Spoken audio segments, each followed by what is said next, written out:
에스더가 바사 아하수에로 왕의 이 새 왕후로 선발되는 과정이 이제 이 에스더서 2장에 나옵니다. 그 2장이 전체 내용이 이제 새로운 왕후를 이렇게 선발하게 되는 과정들이 나오는데, 제가 오늘 다루고 싶은 포인트는 에스더가 이 왕후로 선발되는 과정 속에 하나님의 개입이 있었다는 겁니다. 하나님의 개입이 있었다는 겁니다. 이것을 좀 포인트로 좀 짚고 싶습니다. 하나님의 개입을 하고 있었던 근거의 단어를 좀 찾아보겠습니다. 에스더서 2장 9절에 보면 헤게가 이 처녀를 좋게 보고 은혜를 베풀었다. 이 은혜는 여러분 제가 룻기 할 때 말씀드렸죠. 은혜는 헤세드라는 단어입니다. 헤세드라는 단어입니다. 이 헤세드는 인간을 긍휼히 여기시는 하나님의 성품을 말할 때 쓰는 단어입니다.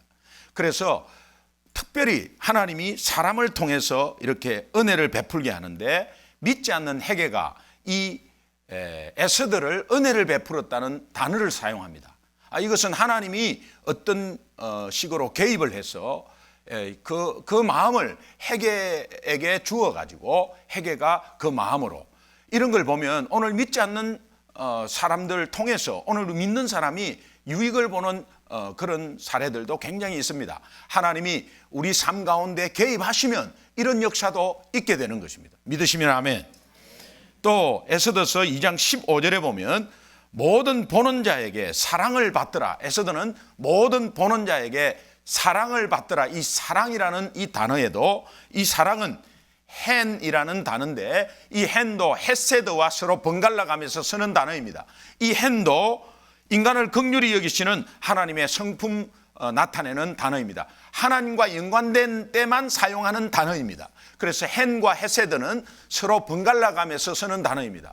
그래서 모든 사람들이 보기에 모든 보는 자에게 에스더가 사랑을 받더라라는 이 사랑이 하나님이 개입하셔서 사람들로 하여금 사랑하는 마음을 주셔서 거기에서 사랑을 베풀게 했다는 겁니다. 오늘 우리가 어떠한 상황 가운데서도 하나님이 우리 삶 가운데 개입하면 어떠한 사람도 우리에게 사랑으로, 또 어떠한 상황 가운데 우리에게 이로운 모든 행동으로 와 닿을 줄로 믿습니다. 세 번째 에스더서 2장 17절에 보면 모든 처녀보다 왕 앞에 더 은총을 얻은지라. 이 은총이라는 단어입니다. 이 은총도 돌아보면 헤세드라고 되어 있습니다. 같은 의미를 계속해서 반복하는 것은, 성경은 왜 이렇게 계속해서 반복을 하고 있는가? 하나님이라는 단어는 안 나옵니다. 근데 왜 이 단어를 계속해서 쓰고 있는가? 에스더가 새 왕후가 되는 과정에서 하나님의 분명한 개입이 있다는 것을 계속 강조하고 있습니다. 그렇다면 이 본문을 통해서 오늘 우리가 무엇을 발견할 수 있는가? 다시 한번 이렇게 묵상해 보면 역사의 배후에서 일하시는 하나님을 볼 수 있습니다. 에스더 1장에서 아하수에로 왕의 그 포악하고 충동적인 성격 때문에, 이 바사의 왕 아하수에로 왕은 아주 성격이 포악하고 충동적이었습니다. 그래서 어떤 충동적인 그 성격 때문에, 그 성격으로 인해서 왕후 와스디를 폐위를 시킵니다. 하나님은 이것을 사용하셔서 이 어긋난 성격조차도, 불신자의 어긋난 성격조차도 사용하셔서 어떤 기회를 만들어 가시냐 하면 개입하는데, 하나님이 개입 준비하고 있는데, 그렇게 왕후 와스디가 폐위되면서 새로운 왕후 에스더를 새 왕으로 세워가지고 장차 이 나라에 일어나게 될 이스라엘 백성들의 위기를 미리 준비하고 있다는 사실이에요. 하나님이 개입하셔서 이 역사 속에 개입하셔서 이것이 완전히 반전될 수 있는 역사를 하나님이 지금 만들고 있다는 것입니다. 오늘도 우리가 어떠한 상황에, 어려운 상황이 있더라도 하나님이 분명히 하나님 자녀의 삶 속에 개입하셔서 불신자도 사용하시고 어떤 환경도 사용하시고 법도 사용하셔서 우리를 이롭게 만들어가고 장차 앞으로 우리가 어떠한 상황의 위험이 오더라도 그 위험을 미리 준비하시고 우리를 세워주시는, 준비하시는 하나님이신 줄 믿습니다. 오늘 우리 남가주가 아무리 영적으로 혼미한 상태에 있다고 하더라도 어디선가 남가주를 살릴 에스더를 하나님이 분명히 준비시키고 있는 줄 믿습니다. 이 에스더가 우리 소중한 교회에서 나왔으면 좋겠습니다. 이사야서 9장 7절에 보면 만군의 여호와의 열심히 이를 이루시리라 이렇게 말씀합니다. 이사야서 9장 7절 전에 6절에 보면 그리스도 메시아가 이 땅에 오심을 약속하는 구절이 있습니다. 그리스도 메시아가 이 땅에 오심을 약속하면서 이제 만군의 여호와의 열심히 이를 이루리라, 그리스도가 이 땅에 오게 하는 것을 이루겠다는 것입니다. 그것이 이미 하나님의 열심으로 이루어졌습니다. 그렇다면 오늘 남가주를 살리는 것도, 오늘 우리 교회가 그 역할을 감당할 수 있는 것도 하나님의 열심으로 가능한 줄 믿습니다. 하나님의 열심은 분명히 우리 교회를 향하고 있음을 믿습니다. 이것을 믿는다면 이제 우리는 이 두 가지를 놓고 기도해야 합니다. 첫 번째, 지금 우리는 어려운 환경에 처해져 있습니다. 그 어려운 환경을 극복할 힘을 달라고 꼭 기도하셔야 합니다. 그 어려운 환경 속에 주저앉아서 원망하고 할 시간이 없어요. 이것을 극복할 수 있는 힘을 달라고 기도하셔야 합니다. 에스더는 어려운 환경 속에, 누구보다도 어려운 환경 속에 있었습니다. 그녀는 포로였습니다.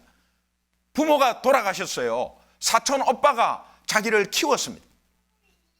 굉장히 어느 사람보다도 더 불행한 환경에 있었습니다. 이 불행하고 어려운 환경은 양날의 검입니다. 양날의 검입니다. 이것을 잘 딛고 일어서면 이 불우한 환경은 나를 굉장히 강한 능력의 사람으로 세우는 도구가 되는가 하면, 이 불우한 환경에 불평하고 또 여기에 짓밟혀서 넘어지면 이 불우한 환경은 내 인생을 망치는 흉기가 되는 것입니다. 흉기냐, 능력으로 세우는 도구냐? 여러분은 무엇을 선택해야 하는가? 이것은 여러분들의 선택에 달려 있습니다. 이거는 내가 선택하는 것입니다. 둘 중에 내가 좌절하고 절망하고 그것을 불평하고 있는 삶이냐, 아니면 이것을 내가 다시 한번 일어서는 능력의 도구로 삼느냐, 그것은 여러분들의 선택에 달렸습니다. 하나님은 이미 여러분들을 세우려고 준비하셨고 이미 여러분의 삶에 개입하셔서 이미 오래전부터 준비해 놨습니다. 이제 선택은 여러분 것입니다. 다윗을 보십시오. 골리앗이라는 이 괴물이 이스라엘 역사 속에 나타났습니다. 이 골리앗 앞에 무너졌던 사울, 그 앞에 벌벌 떨었던 이스라엘 군대들, 그들은 인생을 망쳐버렸습니다.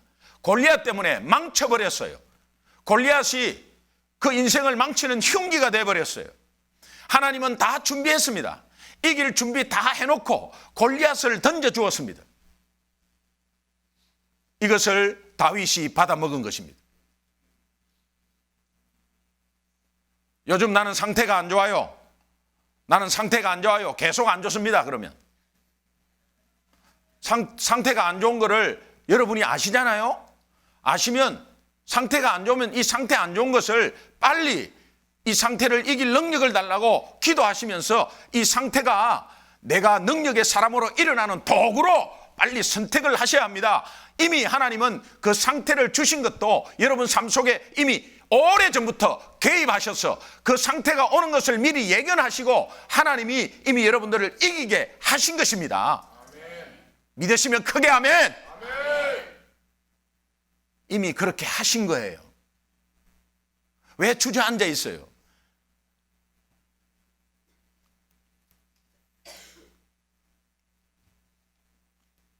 이스라엘 군대와 사울은 골리앗이 나타난 것에 그들에게 불우한 환경이라고 아마 굉장히 생각했을 거예요. 그런데 골리앗을 극복한 이 다윗은 골리앗이라는 존재가 자기 인생에서 가장 고마운 존재가 된 것입니다. 골리앗에게 감사해야 돼. 요셉도 마찬가지입니다. 그 악랄한 배다른 형제들 때문에 악랄한다고 제가 표현합니다. 악랄하다고. 어떻게 동생을 팔아먹으려고, 어떻게 동생을 구덩이에 빠져서 죽이려고 그렇게 구덩이에 빠졌는데 그 구덩이는 물이 없었어요. 하나님은 이미 개입하셨어요.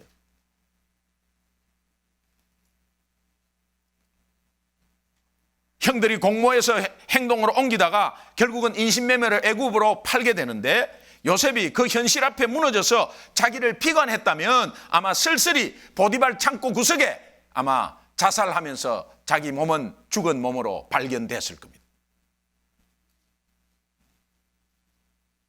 그러나 요셉은 그 환경을 자기가 일어서는 능력의 도구로 선택했습니다. 요셉에게는 자기 형들이 없으면 안 돼요. 악랄한 형들이 있어야 되고요. 보디발을 만나야 돼요. 요셉에게 악랄한 형들이 없었다면 무슨 재주로 군대 장관 보디발을 만나며 무슨 재주로 애굽의 총리가 된단 말입니까?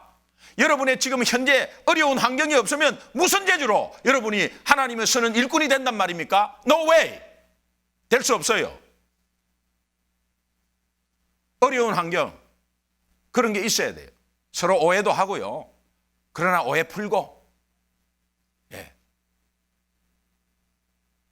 남들 말을 듣지 마세요. 남들 말을 듣지 마세요. 남들 말을, 그 속에는 하나님의 뜻이 있고 그 속에는 분명히 선한 뜻이 있습니다. 왜 남들 말에 좌우가 되나요? 하나님 음성을 들으시기 바랍니다. 혹시 우리 교우 가운데 어려운 환경이나 불우한 환경에서 처한 분이 있습니까?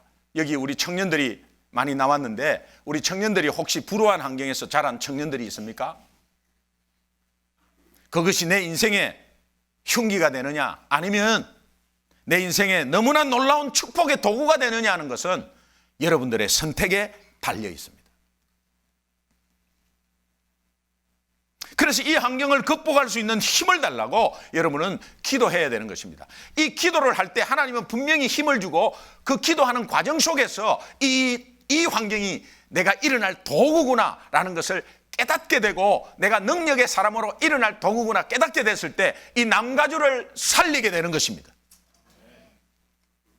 또 우리가 두 번째 기도할 것은 우리의 어려운 환경으로 인해서 상처가 없도록 기도해야 합니다.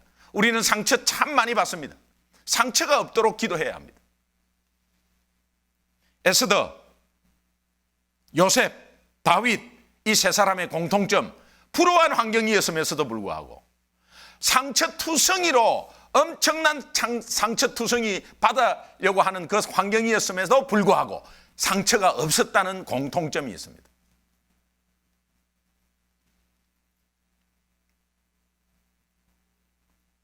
그들은 신앙의 자존심을 높였기 때문에, 신앙의 자존심을 최고로 높였기 때문에, 나는 구원받은 하나님의 자녀다. 하나님이 나와 함께 계신다. 누가 뭐래? 나는 이러한 사람이다. 나는 처지가 이러한 사람이다. 그러면서 그런 사람들은 자존심이 낮으면서 아주 부딪힙니다. 그래서 조그만 일에 상처가 되고요. 또 어떤 말이 막 돌면 그게 막 그냥 왔다 갔다 해요.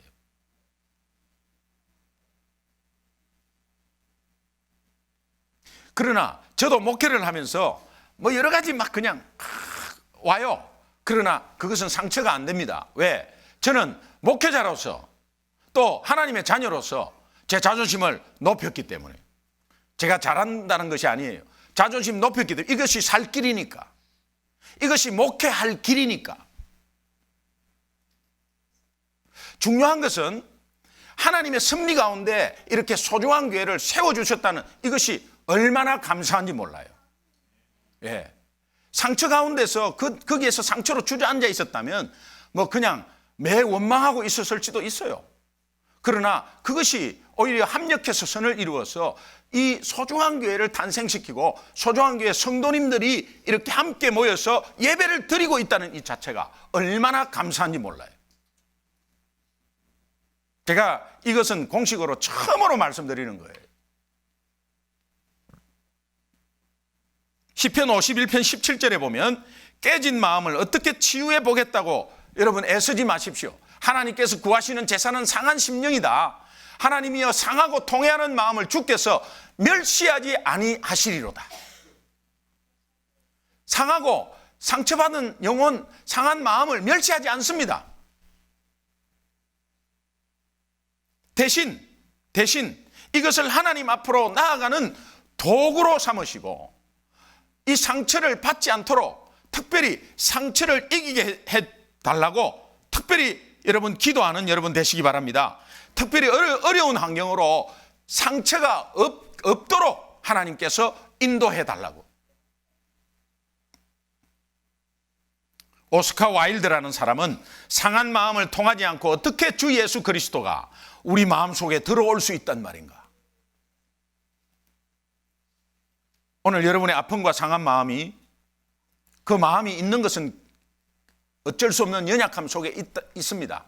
그러나 상한 마음을 받지 않게 기도하는 것이 중요하지만 그렇게 됐을 때도 그것을 오히려 하나님 앞으로 나오는 그런 도구로 삼으신다면 여러분 분명히 승리할 줄 믿습니다.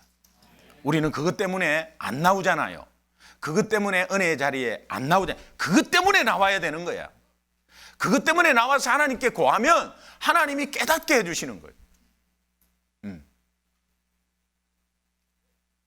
이렇게 될 때 우리 남가주가 일어나는 역사가 우리 교회를 통해서 기회를 주실 줄로 믿습니다. 여러분 우리 교회가 뜨거워져야 돼요. 우리 교회가 여기에서 불을 붙여야 돼요. 불을 붙여서 여기에서 퍼져나가야 돼요. 우리 교회가 숫자가 많아져서 부흥하자 이런 의미가 아니에요. 오늘 교회들은 복음을 잃어가고 있습니다. 그런 가운데서 복음을 잃어가고 있는 가운데서 약간의 어떤 잘못된 상황 가운데서의 어떤 말만 들으면 휘청거립니다. 우리 교회는 그래도 괜찮아요. 여러분 다시 한번 복음 가운데 여러분 중심 잡고 하나님 앞으로 온전히 앞으로 나아가며 여러분이 온전히 이 어려운 환경을 오히려 극복하는 힘이 되고 도구가 되고 능력의 사람이 되고 그런 가운데서 정말 남가주뿐만이 아니라 세계 전체를 살리는 귀한 소중한 교회 되시기를 주님의 이름으로 축원합니다.